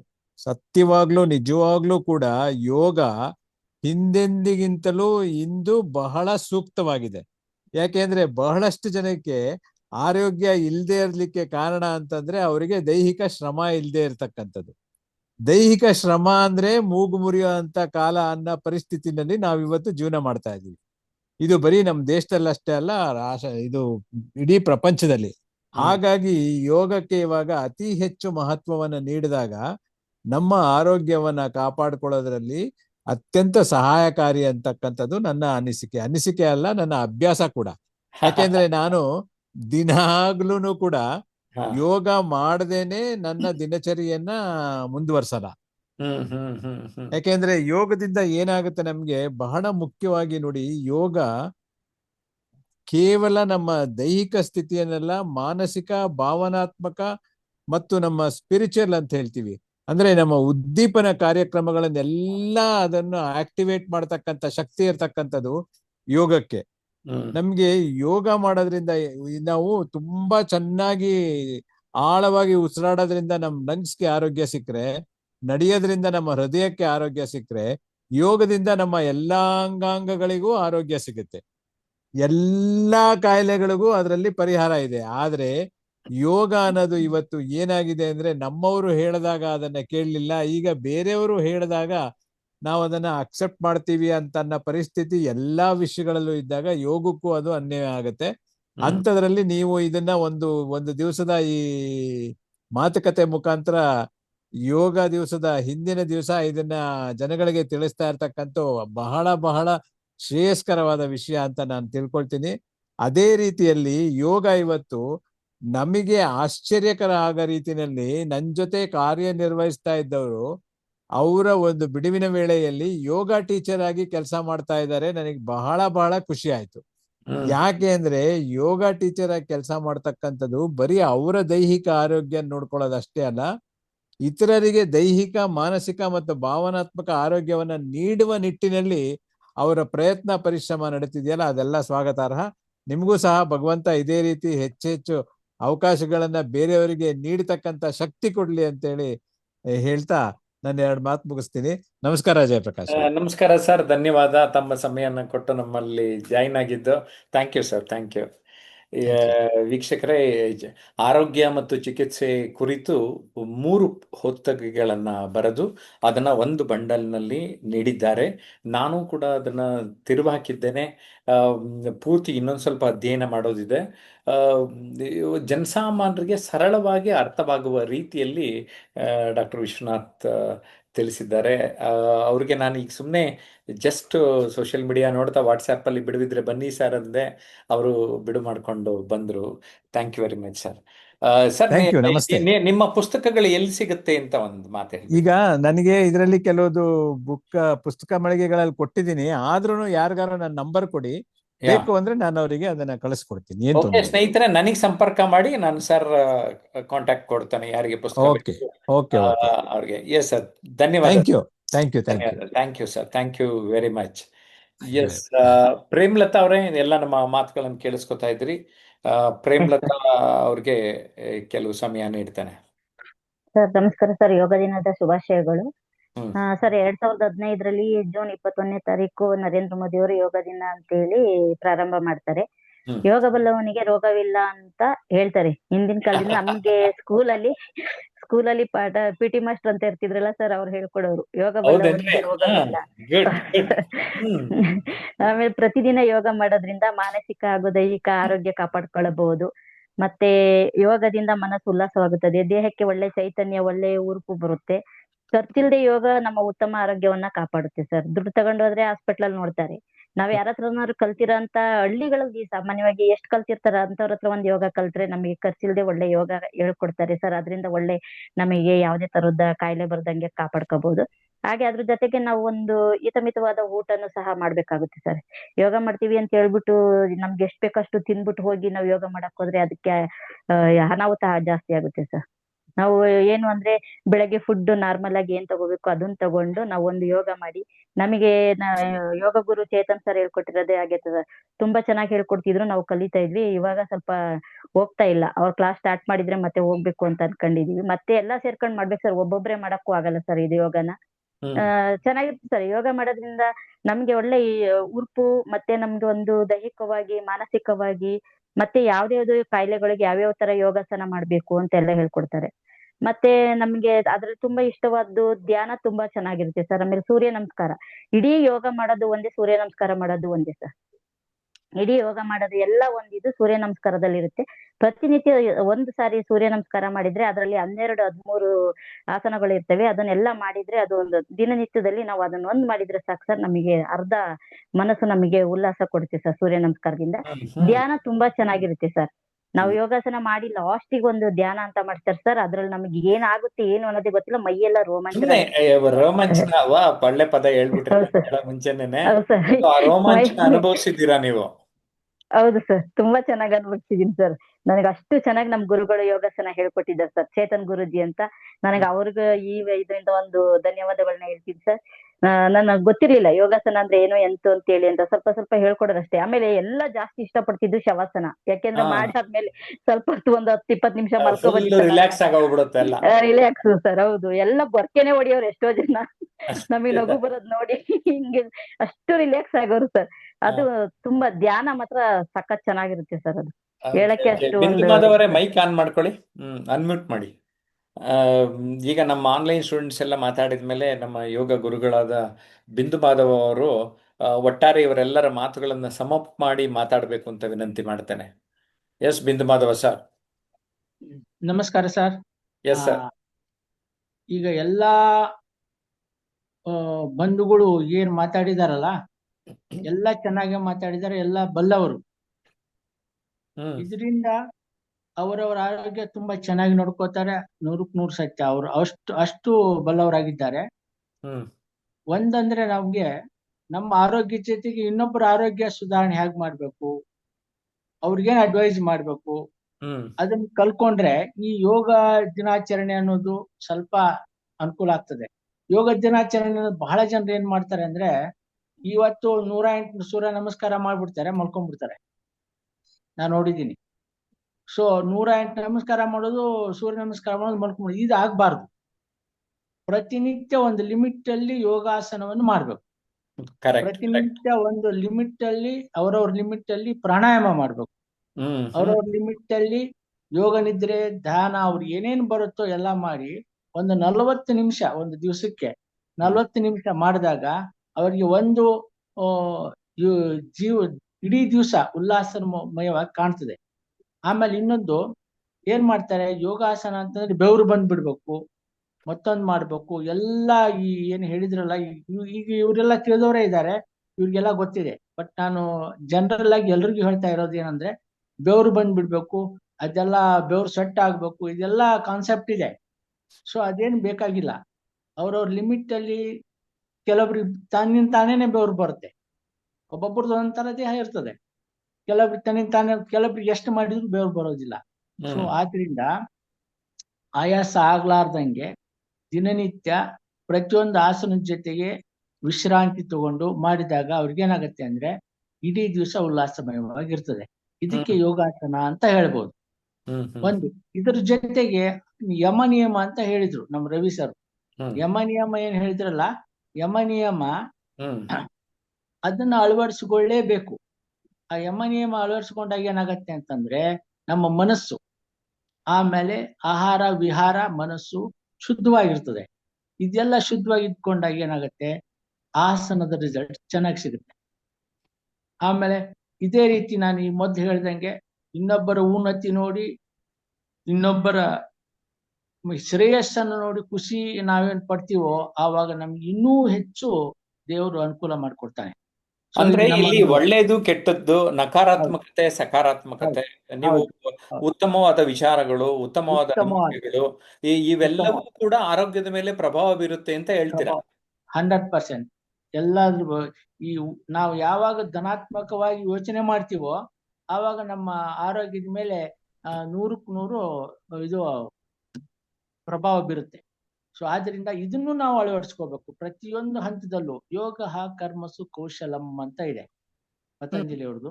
ಯೋಗ ಕರ್ಮಸು ಕೌಶಲಂ ಇದೆಯಲ್ಲ, ಪ್ರತಿಯೊಂದು ನಾವು ಏನು ಕೆಲಸ ಮಾಡ್ತಿದ್ದೋ ಅದನ್ನ ಫೈನ್ ಆಗಿ ಮಾಡಿದ್ರೆ, ಚೆನ್ನಾಗಿ ಮಾಡಿದ್ರೆ, ಆ ಕೌಶಲ್ಯಯುತವಾಗಿ ಮಾಡಿದ್ರೆ ಇನ್ನು ನಮ್ಮ ಅದೇ ಒಂದು ಯೋಗ. ಅಂದ್ರೆ ಏನೇ ಮಾಡಿದ್ರು ಚೆನ್ನಾಗಿ ಮಾಡಿ ಅಂತ ಹೇಳ್ತಾ ಇದ್ದೀರಾ ನೀವು? ಚೆನ್ನಾಗಿ ಮಾಡ್ಬೇಕು, ಇನ್ವಾಲ್ವ್ಮೆಂಟ್ ಇರ್ಬೇಕು ಅದರಲ್ಲಿ. ನಾನಂತೂ ಇನ್ವಾಲ್ವ್ ಟು ಎವಾಲ್ವ್ ಅಂತ ಹೇಳ್ತಾ ಇರ್ತೀನಿ ಸರ್. ನೀವ್ ಎಷ್ಟು ಚೆನ್ನಾಗಿ ಇನ್ವಾಲ್ವ್ ಆಗ್ತೀರೋ ಅಷ್ಟು ಚೆನ್ನಾಗಿ ಇವಾಲ್ವ್ ಆಗ್ತೀರಾ ಅಂತ ಹೇಳ್ತೀನಿ. ಇವಾಗ ನಾನು ಹೋದ್ ಸರ್ತಿ ತಾವು ಇದು ಧ್ಯಾನ ಭಾರತಿ ಮಂದಿರದಲ್ಲಿ ಒಂದ್ಸರ್ತಿ ಇದ್ ಮಾಡಿದಾಗ, ಆನರ್ ಮಾಡಿದಾಗ ಹೇಳಿದ್ದೆ ನಿಮ್ಗೆ, ಎಲ್ಲರಿಗೂ ಒಂದು ಸಂದೇಶ ಏನು ಹೇಳಿದ್ದೆ ಅಂದ್ರೆ, ಎಲ್ಲ ಹೆಂಗಸರು ಬೆಳಿಗ್ಗೆ ಅವ್ರವ್ರ ಮನೆಗೆ ಅವರೇ ರಂಗೋಲಿ ಹಾಕೋಬೇಕು. ಅದು ಒಂದು ರೀತಿಯ ಯೋಗನೇ ಅಂತ. ಅದು ಯೋಗ. ಆಮೇಲೆ ಅವ್ರವ್ರ ಹೂ ಅವರೇ ಕಟ್ಕೋಬೇಕು, ಅದು ಒಂದು ಯೋಗ. ದಿನಕ್ಕೆ ಇವ್ರು ಯೋಗ ಮಾಡೋದ್ ಬಿಟ್ಟು ಯೋಗ ಮಾಡೋ ಆಗ್ಲಿಲ್ಲ ಅಂದ್ರೆ 15 ನಿಮಿಷ ರಂಗೋಲಿ ಹಾಕಿ 15 ನಿಮಿಷ ಹೂವ ಕಟ್ಟಿದ್ರೆ ಅದು ತುಂಬಾ ಆರೋಗ್ಯ ಚೆನ್ನಾಗಿರ್ತದೆ. ವಾವ್, ಏನ್ ಸರ್ ಇದು, ನೀವು ಹೊಸ ಟಿಪ್ಸ್ ಎಲ್ಲ ಕೊಡ್ತಾ ಇದ್ದೀರಾ, ಪಾಯಿಂಟ್ಸ್. ಹಳೇದೇ ಇದು, ಹೊಸದೇನಿಲ್ಲ, ಹಳೇದೇ. ಆದ್ರಿಂದ ನಾವು ಜನಸಾಮಾನ್ಯರಿಗೆ ಮುಟ್ಟುವ ರೀತಿ ಹೇಳ್ಬೇಕು. ಸೊ ನಾವು ಈಗೆಲ್ಲ ನಮ್ಮ ಬಂಧುಗಳಿಗೆಲ್ಲ ಮಾತಾಡಿದ್ರು ಒಂಥರ ಹೈ ಲೆವೆಲ್, ಅಂದ್ರೆ ಕಲ್ತವ್ರು ಎಲ್ಲ ಕಲ್ತು ಬಿಟ್ಟವ್ರು ಅವರು. ಜನಸಾಮಾನ್ಯರಿಗೆ ನಾವು ಹೇಳ್ಬೇಕಾದ್ರೆ ನಾವು ಅವ್ರವ್ರ ವೃತ್ತಿ ಏನಿರುತ್ತೆ, ಅವ್ರವ್ರ ವೃತ್ತಿಗೆ ತಕ್ಕಂಗೇನೆ ಹೇಳ್ಬೇಕು. ಗುರುಗಳಾಗಿ ಅವ್ರ ವೃತ್ತಿಗೆ ತಕ್ಕ ನೀವು ಯಾವ ವೃತ್ತಿ ಮಾಡ್ತೀರಿ, ಅವ್ರು ಒಂದು ಈಗ ಸಾಫ್ಟ್ವೇರ್ ಇಂಜಿನಿಯರ್ ಇರ್ತಾರೆ, ಸಾಫ್ಟ್ವೇರ್ ಇಂಜಿನಿಯರ್ 8 ಗಂಟೆ ಸೊಟ್ಗೆ ಕೂತ್ಕೋತಾರೆ. ಸೊಟ್ಗೆ ಕೂತ್ಕೊಳ್ಳೋದ್ ಬೇಡ, ನೇರವಾಗಿ ಕೂತ್ಕೊಳ್ಳಿ, ಅದನ್ನ ಚೇರ್ ಸರಿ ಮಾಡ್ಕೊಳ್ಳಿ, ಅವಾಗ ನಿಮ್ ಬೆನ್ನು ನೋವು ಬರೋದಿಲ್ಲ. ಇದನ್ನೆಲ್ಲ ಹೇಳ್ಬೇಕು. ಸೊ ಇದನ್ನೆಲ್ಲ ಅಳವಡಿಸ್ಕೊಂಡಾಗ ನಾವು ತುಂಬಾ ಆರೋಗ್ಯವಂತರಾಗಿರ್ಬೋದು. ಪ್ರತಿಯೊಂದು ಕೆಲಸದಲ್ಲೂ ನಾವು ಶಿಸ್ತನ್ನ ಅಳವಡಿಸ್ಕೊಂಡಾಗ ಆರೋಗ್ಯವಂತರಾಗಿರ್ಬೋದು. ಮನಸ್ಸನ್ನ ಖುಷಿಯಿಂದ ಇಟ್ಕೊಂಡ್ ಮಾಡ್ಬೇಕು, ಏನೇ ಮಾಡಿದ್ರು ಖುಷಿಯಿಂದ. ಹೇಳುವಾಗ್ಲೇನೆ ಕೆಲವರು, ಯಪ್ಪ ನನಗೆ ಏನಪ್ಪ ಬೆಳಿಗ್ಗೆ ಎದ್ದು ನಾನೇ ದೊಡ್ಡ ಏನ್ ಕರ್ಮ ಅಂತ ಎಲ್ಲ ಅಂತ ಅಂತಾರೆ. ಸೊ ಅಲ್ಲಿ ಫೇಲ್ ಆಗ್ಬಿಡ್ತಾರೆ. ಸೊ ಇದನ್ನೆಲ್ಲ ನಾವು ಬಿಡಿಸ್ಬೇಕು. ಇದನ್ನೆಲ್ಲ ಕರೆಕ್ಟ್ ಬಿಡಿಸಿ ಕರೆಕ್ಟ್ ಕರೆಕ್ಟ್ ಹೋಗವಾಗ ನೀವು ಕೆಲಸಕ್ಕೆ ಹೋಗುವಾಗ ಖುಷಿಯಿಂದ ಹೋಗಿ, ನಗನಗ್ತಾ ಹೋಗಿ, ಕುಣಿತಾ ಹೋಗಿ. ಇವತ್ತು ನಾ ಏನ್ ಕೆಲಸ ಮಾಡ್ತಿದ್ದೀನಲ್ಲ ಎಲ್ಲರಿಗೂ ದೇವರಿಗೆ ಸಮರ್ಪಣೆ ಮಾಡ್ತೀನಿ, ಒಳ್ಳೆ ರೀತಿಯಿಂದ ಮಾಡಿ ಸಮರ್ಪಣೆ ಮಾಡ್ತೀನಿ ಅಂತ ಹೋದಾಗ ಭಗವಂತ ನಮಗೆ ನಾವು 1 ಕೊಟ್ರೆ 100 ಕೊಟ್ಟೆ ಕೊಡ್ತಾನೆ. ಇದು ನಮ್ಮ ಅನುಭವ. ಇದು ಲಾ ಆಫ್ ಅಟ್ರಾಕ್ಷನ್ ಅಂತ ಕೂಡ ಅಂತಾರೆ. ಹೌದು, ಆಕರ್ಷಣಾ ಹೌದು, ಕಾನೂನು. ನೀವು ಒಳ್ಳೇದ್ ಹೌದು, ಮಾಡ್ತಾ ಇದ್ರೆ ನೀವು ಹೌದು, ಮ್ಯಾಗ್ನೆಟಿಕ್ ಹೌದು, ಪರ್ಸನಾಲಿಟಿ ಆಗ್ಬಿಡ್ತೀರಾ ಅಂತ ಹೌದು, ಹೇಳ್ತಾರೆ. ಹೌದು. ಇದು ಯೋಗ. ಹಾ ನಿಜವಾಗ್ಲೂ ಯೋಗ ಇದು. ಅಂದ್ರೆ ನಾವು ಯೋಗ ಮಾಡೋದು ಮಾಡಿದ್ರೆ ಆಸನ. ಈ ಪ್ರಪಂಚನೇ ಚೆನ್ನಾಗ್ ಹೌದು, ಆಗೋಗ್ಬಿಡುತ್ತೆ ಅಂತ ಅನಿಸ್ತಾ ಹೌದು, ಇದೆ ಸರ್. ಹೌದು, ಡೆಫಿನೆಟ್ಲಿ. ನಾವು ಮಾಡೋದು ಬರೀ ಬರೀ ಆಸನ. ಒಳ್ಳೆಯದೇ ಆಗೋಗ್ಬಿಡ್ತಾರೆ, ಕೆಟ್ಟವರು, ಹೌದು, ಕಳ್ಳರು, ಹೌದು. ಕಾಮರು ಎಲ್ಲ ಕಡಿಮೆ ಆಗ್ತಾರೆ ಅಂತ ಹೇಳ್ತಾ ಇದ್ದೀರಾ. ಟ್ರಾನ್ಸ್ಫಾರ್ಮೇಶನ್ ಆಗತ್ತೆ. ವಾ ಟ್ರಾನ್ಸ್ಫಾರ್ಮೇಶನ್. ವಾ ವಾ ನಮ್ಮ ಇದಕ್ ಬಂದ್ರಿ ನೀವು. ಟ್ರಾನ್ಸ್ಫರ್ಮೇಶನ್ ಅನ್ಲಿಮಿಟೆಡ್ ಹೌದು, ಪರಿವರ್ತನೆ ಆಗ್ಬೇಕು. ವೀಕ್ಷಕರಿಗೆ ಪರಿವರ್ತನೆ. ಒಂದು ಮಾಹಿತಿ ಕೊಡ್ತಾನೆ, ಸುಮಾರು ಜನಕ್ಕೆ ಗೊತ್ತಿಲ್ಲ. ಟ್ರಾನ್ಸ್ಫಾರ್ಮ್ ಯುವರ್ ಲೈಫ್ ಇನ್ಸ್ಟೆಂಟ್ಲಿ ಅನ್ನೋದ್ರಲ್ಲಿ ಇಲ್ಲಿ 36 ಪಾಯಿಂಟ್ ಕೊಟ್ಟಿದ್ದೀನಿ ನಾನು. 36 ಪಾಯಿಂಟ್ ಯಾವ ತರ ನೀವು ಬದುಕಿನಲ್ಲಿ ಬದಲಾಗಬಹುದು ಅಂತ. ಇದು Amazon.in ನಲ್ಲಿ ಲಭ್ಯ ಆಗುತ್ತೆ ಸ್ನೇಹಿತರೆ. ಹಾಗೆ ನಿಮಗೆ ಇನ್ನೊಂದು ಮಾಹಿತಿ ಹೇಳೋದಾದ್ರೆ, ಇದೇ ಪುಸ್ತಕ ಕನ್ನಡದಲ್ಲಿ ಈ ಶೀರ್ಷಿಕೆಯಲ್ಲಿ ಬಂದಿದೆ. ಅದು ವ್ಯಕ್ತಿತ್ವ ಪರಿವರ್ತನೆ ಅನ್ನುವ ಹೆಸರಿನಲ್ಲಿ ಬಂದಿದೆ. ಎತ್ತರೆತ್ತರಕ್ಕೇರಲು 36 ಮೆಟ್ಟಿಲುಗಳು. ಇದ್ರ ಜೊತೆಗೆ ವ್ಯಕ್ತಿತ್ವ ದರ್ಪಣ ಎನ್ನುವ ಮತ್ತೊಂದು ಕೃತಿ, ಹಾಗೇನೆ ಲೈಫ್ ನಮ್ದೇನೆ. ಈ 3 ವ್ಯಕ್ತಿತ್ವ ವಿಕಸನಕ್ಕೆ ಪೂರಕವಾದ ಕೃತಿಗಳು ಜುಲೈ 12 ಸಪ್ನಾ ಬುಕೋಸ್ ಗಾಂಧಿನಗರ ಸಂಜೆ 5 ಗಂಟೆಗೆ ರಿಲೀಸ್ ಆಗುತ್ತೆ. ನೀವೆಲ್ಲ ಭಾಗವಹಿಸಬೇಕು ಅಂತ ನಾನು ವಿನಂತಿ ಮಾಡ್ತೇನೆ. ಇಂಗ್ಲೀಷ್ ಪುಸ್ತಕಗಳು ಈಗಾಗಲೇ ರೆಡಿ ಇದೆ. Amazon.in ನಲ್ಲಿ ನೀವು ಬುಕ್ ಮಾಡಿ. Transform your life instantly, unlock the power of uniqueness. ಮತ್ತು ಮತ್ತೊಂದು ನಿನ್ನೆ ಬಿಡುಗಡೆ ಆಗಿದೆ ಅಮೆಝಾನ್ನಲ್ಲಿ, ಪರ್ಸನಾಲಿಟಿ ಮಿರರ್ ಟ್ರಾನ್ಸ್ಫಾರ್ಮ್ಸ್ ಯು ಅಂತ. ಅದು ನನಗೆ ಇನ್ನೂ ಕಾಪಿ ಬಂದಿಲ್ಲ, ಇನ್ನೊಂದು 2 ದಿನದಲ್ಲಿ ಬರುತ್ತೆ. ಸೊ ಆ ಪರ್ಸನಾಲಿಟಿ ಮಿರರ್, ಅದು ವ್ಯಕ್ತಿತ್ವ ದರ್ಪಣದ ಭಾವಾನುವಾದ. ಈ ಒಂದು ಕೃತಿಯು ಕೂಡ, ಅಂದರೆ ಈ 3 ಕೃತಿಗಳು ನಿಮಗೆ ಸಿಗ್ತಾ ಇದೆ. ದಯಮಾಡಿ ನಮ್ಮ ಜೊತೆ ಸಂಪರ್ಕದಲ್ಲಿರಿ. ಜೊತೆಗೆ ನಮ್ಮ ಆನ್ಲೈನ್ ಅಥವಾ ಆಫ್ಲೈನ್ ಕ್ಲಾಸ್ಗಳಿಗೆ ನೀವು ಜಾಯಿನ್ ಆಗಬೇಕು ಅಂದರೆ ನಮ್ಮ ಕಚೇರಿಯ ಸಂಖ್ಯೆ 9341259267 ಅಥವಾ 9620303000ಗೆ ಸಂಪರ್ಕ ಮಾಡಬೇಕು ಅಂತ ವಿನಂತಿ ಮಾಡ್ತೇನೆ. ಬಿಂದು ಮಾಧವ ಅವರು ಕೂಡ ನಮ್ಮ ಆನ್ಲೈನ್ ಕ್ಲಾಸ್ಗೆ ಕಳೆದ 1 ವರ್ಷದಿಂದ ಬರ್ತಾ ಇದ್ರು. ಮಧ್ಯ ಮಧ್ಯ ಬೇರೆ ಬೇರೆ ಕಾರಣಗಳಿಂದಾಗಿ ಬಂದಿಲ್ಲ. ನನಗೆ ಇವತ್ತೇನು ಸಂತೋಷ ಆಗ್ತಾ ಇದೆ ಮತ್ತೊಂದು ಅಂದರೆ, ಅವ್ರನ್ನ ಬರೀ ಒಂದು 5-10 ನಿಮಿಷ ಮಾತಾಡೋಣ ಅಂತ ಅಂದ್ಕೊಂಡಿದ್ದೆ.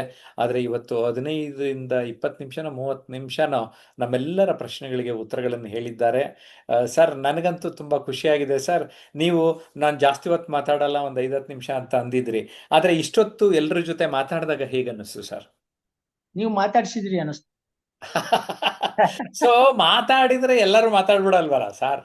ಟ್ರಾನ್ಸ್ಫಾರ್ಮೇಶನ್ ನೀವೇ ಮಾಡಿದ್ದು ಟ್ರಾನ್ಸ್ಫಾರ್ಮೇಶನ್. ಇಲ್ಲ, ಇವತ್ತು ನೀವು ಇನ್ನು ಮುಂದೆ ನೀವು ಒಂದು ವಿಷಯ ಇಟ್ಕೊಂಡು ಒಂದು ದಿನ ಪೂರ್ತಿ 1 ಗಂಟೆ ಚರ್ಚ್ ಬಿಸಾಕ್ಬಿಡ್ಬೇಕು. ಏನಂತೀರಾ?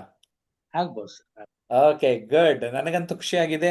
ಯಾರಿಗೆ ತಾನೇ ನಮ್ಮಲ್ಲಿ ಕಲಿಕೆಗೂ ಬಂದು ಆತ್ಮೀಯರಾಗಿದ್ದುಕೊಂಡು ನಮಗೊಂದು 15 ವರ್ಷದಿಂದ ಪರಿಚಯ ಬಿಂದು ಮಾಧವ ಅವರು.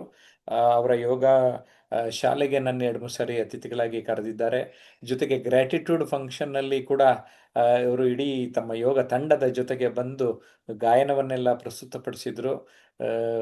ಬಿಂದು ಮಾಧವ ಇವತ್ತು ಬಿಂದು ಮಾಧವರ ಜೊತೆಗೆ ಡಾಕ್ಟರ್ DS ವಿಶ್ವನಾಥ್ ಬಂದಿದ್ದು, ಜೊತೆಗೆ ನಮ್ಮ ಆನ್ಲೈನ್ ಪಾರ್ಟಿಸಿಪೆಂಟ್ಸ್ ಎಲ್ಲರೂ ಚೆನ್ನಾಗಿ ಮಾತಾಡಿದ್ರು.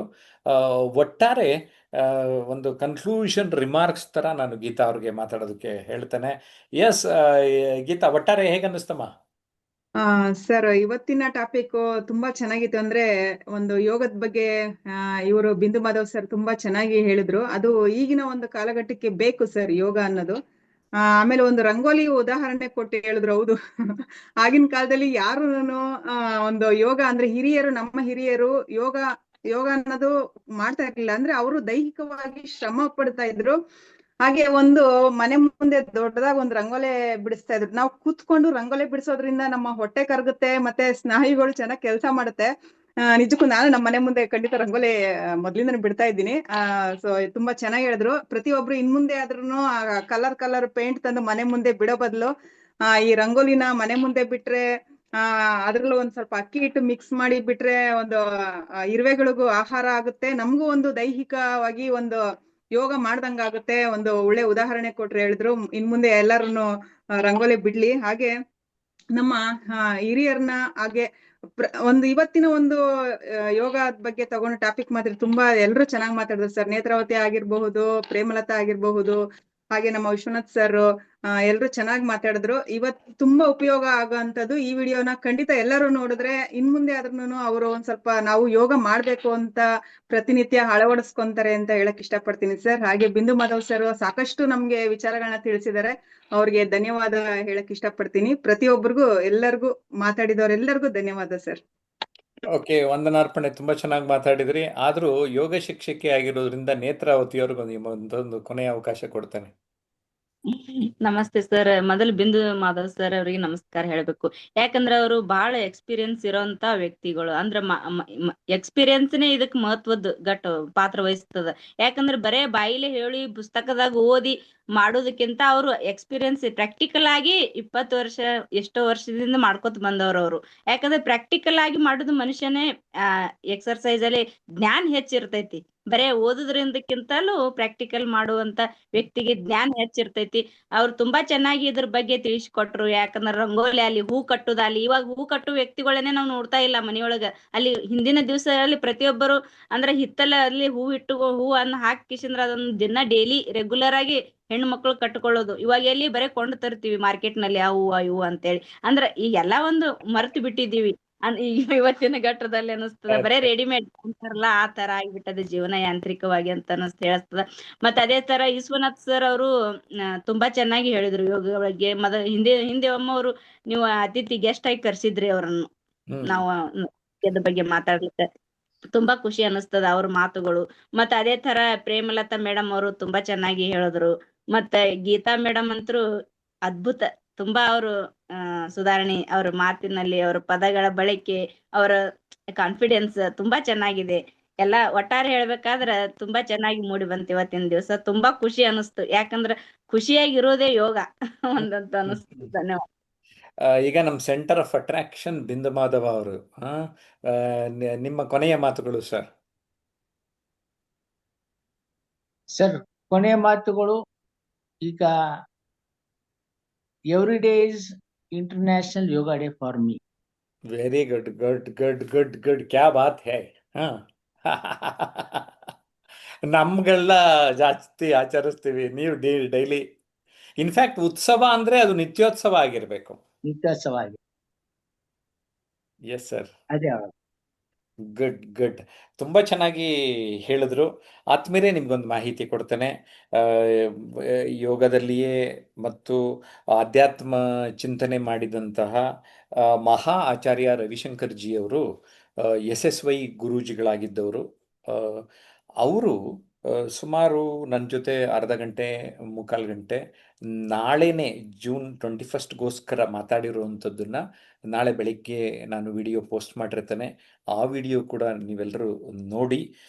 ತುಂಬ ಚೆನ್ನಾಗಿ ಹೇಳಿದ್ದಾರೆ. ಯೋಗ ದಿನಾಚರಣೆಯ ಮಹತ್ವ, ಭಾರತದ ಪಾತ್ರ, ಅಷ್ಟಾಂಗ ಯೋಗ, ಸೂರ್ಯ ನಮಸ್ಕಾರ, ಕಾಯಿಲೆಗಳಿಗೆ ರಾಮಬಾಣ, ಜೊತೆಗೆ ಅವರ ಬದುಕಿನ ಅನುಭವವನ್ನು ಒಂದು 10-15 ನಿಮಿಷ ನಾನು ಇನ್ಫ್ಯಾಕ್ಟ್ ಇವತ್ತು ರೆಕಾರ್ಡ್ ಮಾಡಿ ಪ್ರೀಮಿಯರ್ ಪೋಸ್ಟ್ ಮಾಡ್ತಾ ಇದ್ದೀನಿ ಈ ಲೈವ್ ಮುಗಿದ ಮೇಲೆ. ಸೊ ನಾಳೆ ಬೆಳಿಗ್ಗೆ ನೋಡಿ. ಇವತ್ತಿನ ಕಾರ್ಯಕ್ರಮದಲ್ಲಿ ನೀವೇನಾದರೂ ಮಧ್ಯದಲ್ಲಿ ಆಗಮಿಸಿದ್ರೆ ಈ ಆರಂಭದಿಂದ ಮತ್ತೊಂದು ಸಾರಿ ಈ ಲೈವ್ ಸ್ಟ್ರೀಮಿಂಗ್ ನೋಡಬೇಕು ಅಂತ ವಿನಂತಿ ಮಾಡ್ತೇನೆ. ಸಾಮಾನ್ಯವಾಗಿ ಗುರುವಾರಗಳ ರಾತ್ರಿ 8 ಗಂಟೆಗೆ ಬರ್ತೇನೆ. ಈ ರೀತಿ ವಿಶೇಷ ದಿನಗಳು ಮಾತ್ರ ಆಗಾಗ ಬರ್ತೀವಿ. ನೀವು ನಮ್ಮ ಜೊತೆ ಕೈ ಜೋಡಿಸಿ. ಯಾರು ಇನ್ನೂ ಸಬ್ಸ್ಕ್ರೈಬ್ ಮಾಡಿಲ್ಲ, ಎಲ್ಲರೂ ದಯಮಾಡಿ ಸಬ್ಸ್ಕ್ರೈಬ್ ಮಾಡಬೇಕು ಅಂತ ವಿನಂತಿ ಮಾಡ್ತೇನೆ. ಬಿಂದು ಮಾಧವ ಅವರಂತೂ ಇವತ್ತು ಮಾತಾಡಿದ್ದು ನನಗೆ ತುಂಬ ಖುಷಿ ಕೊಟ್ಟಿದೆ. ಹಿಂದೆ ಎಲ್ಲ ಸ್ವಲ್ಪ ಅಳುಕಿನ ಸ್ವಭಾವ ಇರ್ತಾ ಇತ್ತು. ಇವತ್ತು ರಂಗಪ್ರವೇಶ ಮಾಡ್ದಂಗೆ ಆಗಿದೆ ಮಾತಿನ ಕ್ಷೇತ್ರದಲ್ಲಿ ಅಂತ ಅನಿಸಿದೆ. ಸೊ ಅದು ನಾಳೆಗೆ ನಿಮ್ಮ ಯೋಗ ದಿನಾಚರಣೆಯ ಸಂದರ್ಭದಲ್ಲಿ ನೀವು ಇನ್ನೂ ವೇದಿಕೆಗಳಲ್ಲಿ ಚೆನ್ನಾಗಿ ಮಾತಾಡಬೇಕು ಸರ್. ಯೋಗ ಪ್ರಚಾರ ನಿಮ್ಮಂಥವರಿಂದ ಆಗಬೇಕು. ನಾವು ಕೂಡ ನಿಮ್ಮನ್ನು ಚೆನ್ನಾಗಿ ಬಳಸ್ಕೊಂಡು ಯೋಗದ ಬಗ್ಗೆ ಸೀರೀಸ್ ಆಫ್ ವಿಡಿಯೋಸ್ ಮಾಡಬೇಕು. ನೀವು ಒಂದೊಂದು ಬೇರೆ ಬೇರೆ ವಿಚಾರಗಳ ಬಗ್ಗೆ ನಿಮ್ಮ ಅನುಭವನ ಹೇಳ್ತಾ ಬನ್ನಿ, ಮಾಡ್ತಾ ಹೋಗೋಣ. ಎಷ್ಟೆಷ್ಟು ಜನಕ್ಕೆ ನಾವು ತಲುಪಕ್ಕಾಗುತ್ತೋ ತಲುಪ್ತಾ ಇರೋಣ. ಎಸ್, ಆಲ್ ದಿ ಬೆಸ್ಟ್ ಎಲ್ಲರಿಗೂ. ಧನ್ಯವಾದ. ಆದರೆ ಇನ್ನೊಬ್ರು ಯೋಗಿಗಳು ಕನೆಕ್ಟ್ ಆಗದ ಲಕ್ಷಣ ಇದೆ, ಹಾಗಾಗಿ ಒಂದು ಸ್ವಲ್ಪ ಎಕ್ಸ್ಟೆಂಡ್ ಮಾಡ್ತಾ ಇದ್ದೇನೆ. ಆ, ಯಾಕಂದ್ರೆ ಈ ವ್ಯಕ್ತಿಯು ಕೂಡ ನಾನು ಹೇಳಿದ್ನಲ್ಲ, ಮಹಾಚಾರ್ಯ ರವಿಶಂಕರ್ ಜಿ ಅವರ ಜೊತೆ SSYನಲ್ಲಿ ಮತ್ತೆ ಬೇರೆ ಬೇರೆ ಕ್ಷೇತ್ರಗಳಲ್ಲಿ ತೊಡಗಿಸ್ಕೊಂಡವರು. ಜೊತೆಗೆ ಗೋಪಿ ಫಾರ್ಮುಲಾ ಅಂತ ಯೋಗ ಕುರಿತೇ ಒಂದು ಪುಸ್ತಕವನ್ನ ಬರೆದು ಅದು ಯೋಗವನ್ನ ಪ್ರಚಾರ ಮಾಡಿದ್ದವರು. ಜೊತೆಗೆ ಅವರ ಹೆಸರಿನಲ್ಲಿಯೇ ಯೋಗಿ ಎನ್ನುವ ಹೆಸರನ್ನ ಆರಂಭದಲ್ಲಿ ಇಟ್ಟುಕೊಂಡವರು ನಮ್ಮ ಜೊತೆ ಕನೆಕ್ಟ್ ಆಗ್ತಾ ಇದ್ದಾರೆ. ಒಂದೆರಡು ನಿಮಿಷ ನೋಡ್ತೇನೆ. ಇನ್ನು ಕನೆಕ್ಷನ್. ನಮಸ್ಕಾರ ಜೊತೆ. Good good. ವಿಡಿಯೋಗೆ ಬಂದ್ಬಿಡಿ ಸರ್. ನಿಮ್ಮ ವಿಡಿಯೋ ಬಗ್ಗೆನೇ ಹೇಳ್ತಾ ಇದ್ದೆ, ಲೈವಲ್ಲಿ ಇದ್ದೀನಿ ಇನ್ನೂ ಅದಕ್ಕೋಸ್ಕರ. ನಾನು ಟೆರೆಸ್ ಅಲ್ಲಿ ಇದ್ದೀನಿ, ಸೊ ಹಾಗಾಗಿ ಕತ್ಲೆಯಲ್ಲಿ ಏನು ಕಾಣಿಸಲ್ಲ. ಓಕೆ ಓಕೆ, ಸರಿ ಸರ್. ಹಾಗಾದ್ರೆ ಆದ್ರೂ ಕತ್ಲೆನೆ ನೋಡ್ಕೊಂಡು ವಿಚಾರ ಅಷ್ಟೇ ಬೇಕಾಗಿರೋದು, ಕತ್ತಲಲ್ಲಿ ಬೆಳಕು ಅಂತ ಮಾತಾಡ್ಬಿಡಿ. ಯೋಗ ದಿನಾಚರಣೆ ಸರ್, ನೀವು ಎಷ್ಟು ವರ್ಷ ಆಯ್ತು ಯೋಗ ಯೋಗ ಯೋಗ ಅಂತ ಜಪ ಮಾಡಕ್ ಶುರು ಮಾಡಿ? 44 ವರ್ಷ ಆಯ್ತು. 44 ವರ್ಷ. ಮಹಾ ಆಚಾರ್ಯ ರವಿಶಂಕರ್ ಜಿ ಬಗ್ಗೆನೂ ಕೂಡ ಹೇಳ್ತಾ ಇದ್ದೆ. ಒಂದು ವಿಡಿಯೋ ರೆಕಾರ್ಡ್ ಮಾಡಿದ್ದೇನೆ ಮಧ್ಯಾಹ್ನ. ನಾಳೆ ಯೋಗ ದಿನಾಚರಣೆ ಸಂದರ್ಭದಲ್ಲಿ ಅವ್ರ ಜೊತೆ ಒಂದು 45 ನಿಮಿಷ ಮಾತಾಡಿದ್ದೇನೆ.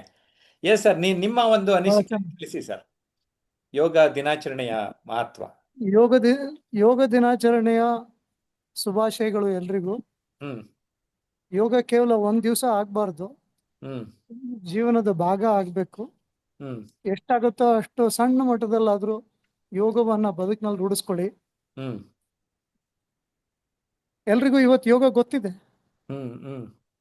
ಯೋಗದ ಬಗ್ಗೆ ಪ್ರಚಾರ ಮಾಡುವಂತಹ, ಪ್ರಮೋಟ್ ಮಾಡುವಂತಹ, ಅಡ್ವರ್ಟೈಸ್ ಮಾಡುವಂತಹ ಅಂಥದ್ದೇನು ಇಲ್ಲ ಈಗ. ಅಂದ್ರೆ ಎಲ್ಲರಿಗೂ ಗೊತ್ತಿದೆ. ಅದು ಅವರು ಅಲ್ಲಿ ಏನಂದ್ರೆ ಅವ್ರು ಅದನ್ನ ಪಾಲಿಸ್ಬೇಕಷ್ಟೇ, ಇನ್ವಾಲ್ವ್ ಆಗ್ಬೇಕು. ಸುಮಾರು ಸರಿ ನಾವು ಡಿಸ್ಕಂಫರ್ಟ್ ಇದ್ದಾಗ ಸ್ವಲ್ಪ ಕಂಫರ್ಟ್ ಬರ್ಲಿಕ್ಕೋಸ್ಕರ ಕೆಲವು ಶ್ರಮ ಪಡ್ತೀವಿ. ಯೋಗ ಕೂಡ ಹಾಗಾಗ್ಬಿಟ್ಟಿದೆ. ಅದು ಸ್ವಲ್ಪ ಏನೋ ಅನಾನುಕೂಲ ಆಯ್ತು ಅಂತ ಅಂದಾಗ ಯೋಗ ಸುಲಭವಾಗಿ ರೂಢಿಸ್ಕೊಳ್ಬಹುದು ಅಂತ ಅದಕ್ಕೆ ಮೊರೆ ಹೋಗ್ತಾರೆ. ಬಟ್ ಕೇವಲ ಸಣ್ಣ ಪುಟ್ಟ ಅನಾನುಕೂಲಗಳಿಗೆ ಮಾಡುವಂಥದ್ದು ಅಷ್ಟೇ ಅಲ್ಲ ಯೋಗ. ಯೋಗ ಬದುಕಿನ ಎಲ್ಲಾ ಇಲ್ಲೇ ನಿಂತ್ಕೊಂಬಿಡಿ, ಇಲ್ಲಿ ಚೆನ್ನಾಗಿ ಕಾಣಿಸ್ತಾ ಇದೀರಿ ಈಗ. ಎಲ್ಲಾ ಆಯಾಮದಲ್ಲೂ ಉಪಯೋಗಿಸುವಂತಹ ಒಂದು ಜೀವನ ಪದ್ಧತಿ, ಜೀವನ ಶೈಲಿ. It's way of life. ಹೇಗೆ ಸನಾತನ ಧರ್ಮ ವೇ ಆಫ್ ಲೈಫ್ ಅಂತೀವೋ ಅದರ ಪ್ರಮುಖ ಅಂಗ ಯೋಗ. ಬಟ್ ಈಗ ಸುಮಾರು 175 ರಾಷ್ಟ್ರಗಳು ಯೋಗವನ್ನ ಆಚರಿಸ್ತಾ ಇದೆ ಅಂತಂದ್ರೆ ನಮ್ಮ ಜೀವಮಾನದಲ್ಲಿ ತುಂಬಾ ದೊಡ್ಡ ಮಟ್ಟದ ಸಾಧನೆ ಮಾಡಿದೀವಿ ಅಂತ ನಾವೆಲ್ಲ ಬೀಳ್ಕೋಬಹುದು. ಆದ್ರೆ ಆ ಪ್ರೈಡಿನ ಜೊತೆಗೆ ನಾವು ಎಷ್ಟರ ಮಟ್ಟಿಗೆ ಅದನ್ನ ನಮ್ಮ ಜೀವನದಲ್ಲಿ ಪಾಲಿಸ್ತಾ ಇದೀವಿ ಅನ್ನೋದು ಇಂಪಾರ್ಟೆಂಟ್ ಅಷ್ಟೇ. ತುಂಬಾ ಚೆನ್ನಾಗಿ ಹೇಳಿದ್ರಿ ಸರ್, ತುಂಬಾ ಚೆನ್ನಾಗಿ ಹೇಳಿದ್ರಿ. ಅನೀಶ್, ನೀವು ಟೆರೆಸ್ ಮೇಲಿದ್ರು, ನಿಮ್ಮ ಮುಖ ಸ್ಪಷ್ಟವಾಗಿ ಕಾಣಿಸ್ತಾ ಇದ್ರು, ನಿಮ್ಮ ವಿಚಾರ ಮಾತ್ರ ತುಂಬಾ ಸ್ಪಷ್ಟವಾಗಿತ್ತು. ಹಾಗಾಗಿ ಧನ್ಯವಾದಗಳನ್ನು ಸಲ್ಲಿಸ್ತೇನೆ. ಬಹಳ ಒಳ್ಳೇದು J P. Thank you sir, thank you.